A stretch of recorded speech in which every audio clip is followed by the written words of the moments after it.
उसको करने दो वो काम।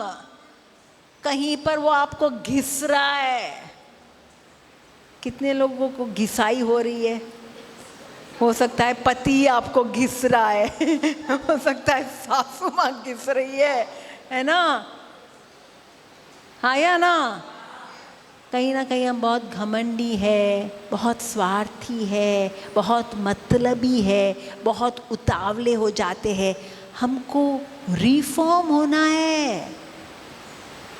परमेश्वर अपना महान कार्य उनके द्वारा करवा सकता है जो उसके अनुसार काम करते हैं ना।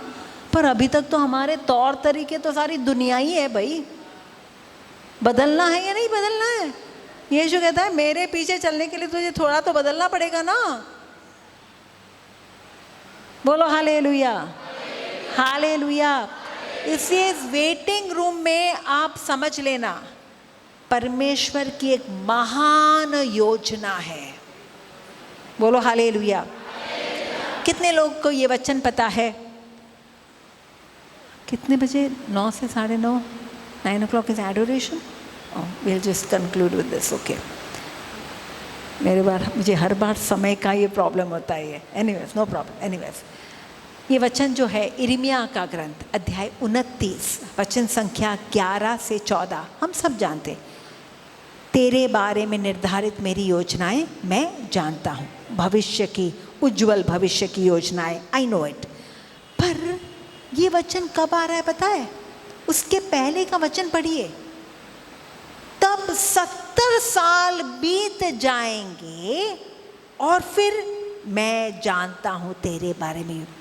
70 years अभी तक बीतने बाकी है, फिर ये योजना पूरी होने वाली है।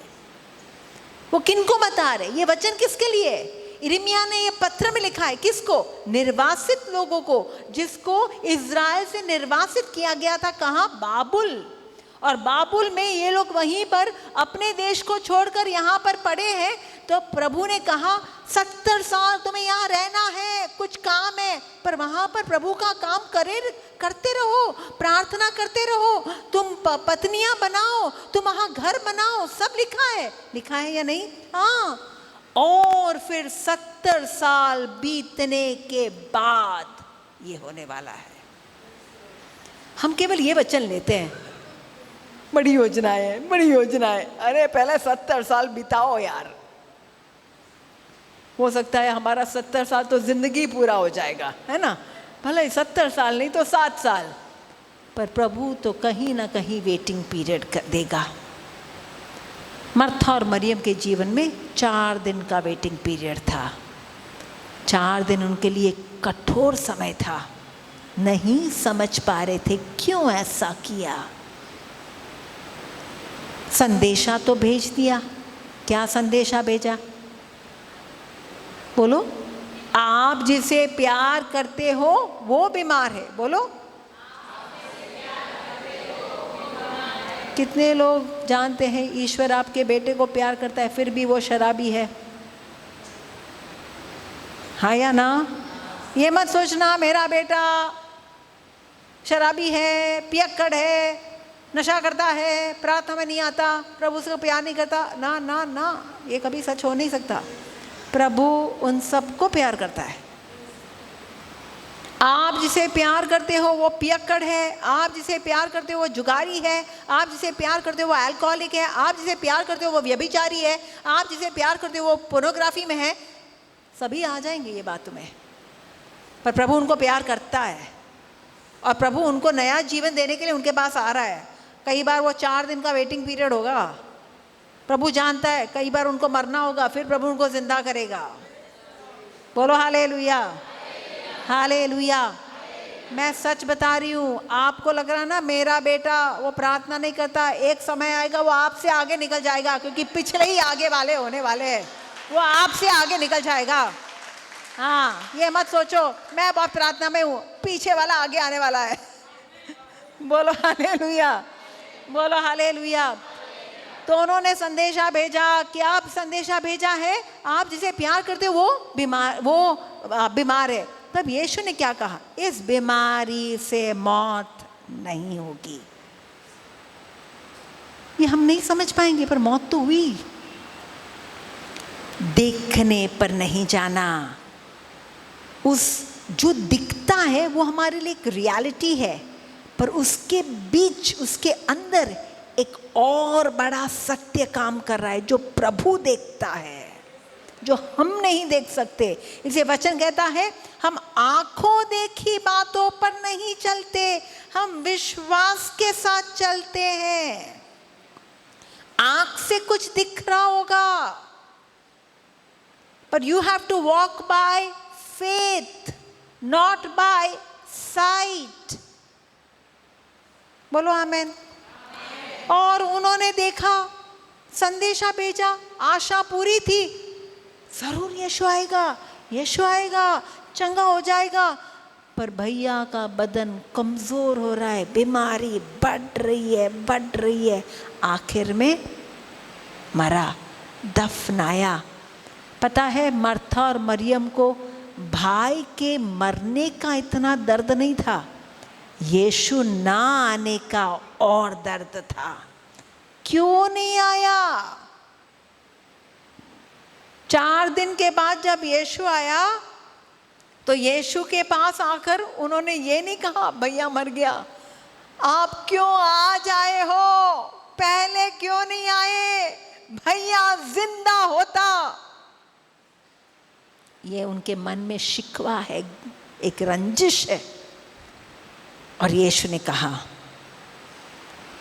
मर्था वो जिंदा होगा। सुनिए ध्यान से, मर्था वो जिंदा होगा।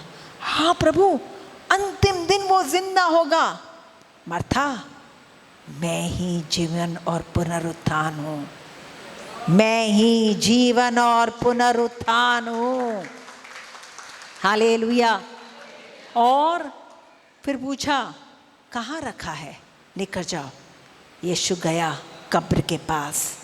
कब्र के पास एक चट्टान है, एक बड़ा सा पत्थर है। यीशु ने सबसे पहले कहा हटाओ पत्थर, पत्थर हटाओ। बोलिए, सभी लोग बोलिए, जोर से बोलिए। मुझे क्यों बता रहे हो, एक दूसरे को बताना है ना। बोलो, क्या क्या बोला? पत्थर हटाओ। ये सुनने पर, ये आदेश पर सबसे पहले किसने फरियाद की? मर्था ने। बट लॉर्ड, पर प्रभु, पत्थर हटाने को कहा, पर प्रभु। यीशु कुछ कह रहा है, ये बोल रही है पर प्रभु। प्रभु हमसे कुछ करने को कहता है, हम कहते पर प्रभु। क्यों? हम ईश्वर को इंफॉर्मेशन दे रहे हैं।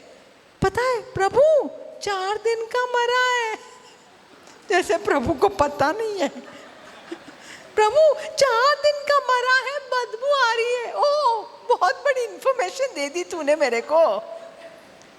कितने लोग प्रभु को बहुत इंफॉर्मेशन देता है। प्रभु मेरा बेटा पता है प्रार्थना नहीं करता, प्रभु आपको पता नहीं मेरा पति मेरे साथ क्या रूखा व्यवहार। प्रभु को इंफॉर्मेशन चाहिए आपकी? हाँ, वो तो इंफॉर्मेशन ब्यूरो खुद है। आप उसको क्या इंफॉर्मेशन दे रहे हो, क्या जानकारी दे रहे हो? और वो इंफॉर्मेशन पर प्रभु 4 दिन का मरा है, बदबू आ रही होगी। अब यीशु ने कुछ कहा, सुन रहे हो? एक दूसरे को हिलाओ, बहुत इंपॉर्टेंट वचन आ रहा है, अच्छे से सुनो। पीछे वाले सुन रहे हो? सुन रहे हो? एटम बम आ रहा है, सच में बोल रही हूं, वचन का एटम बम आ रहा है, सच में बोल रही हूं। यीशु ने कहा, क्या मैंने तुझसे नहीं कहा था? क्या मैंने तुझसे नहीं कहा था? Please listen to this. Jesus ने पहले ऑलरेडी कह दिया है वो जिंदा होगा। अब यीशु कह रहा है, did I not tell you? क्या मैंने तुझसे नहीं कहा था? अगर तू विश्वास करेगी तो ईश्वर की महिमा को देखेगी। प्रभु आपसे कह रहा है, मैंने कुछ कहा है तेरे बारे में, तेरे भविष्य के बारे में, तेरे बच्चों के बारे में, तेरे घर के बारे में, सबके बारे में मैंने कुछ कहा है। तुझे उस पर विश्वास करना है, तो आने वाले समय में महिमा देखेगी। Hallelujah. It is for us. वो वेटिंग पीरियड में उसने क्या कहा, थाम के रहो, पकड़ के रहो, पकड़ के रहो, मत छोड़ो उस बातों को, क्योंकि वही बात पर भरोसा करके आप महिमा देखने वाले हैं। आमेन। खड़े हो जाएंगे।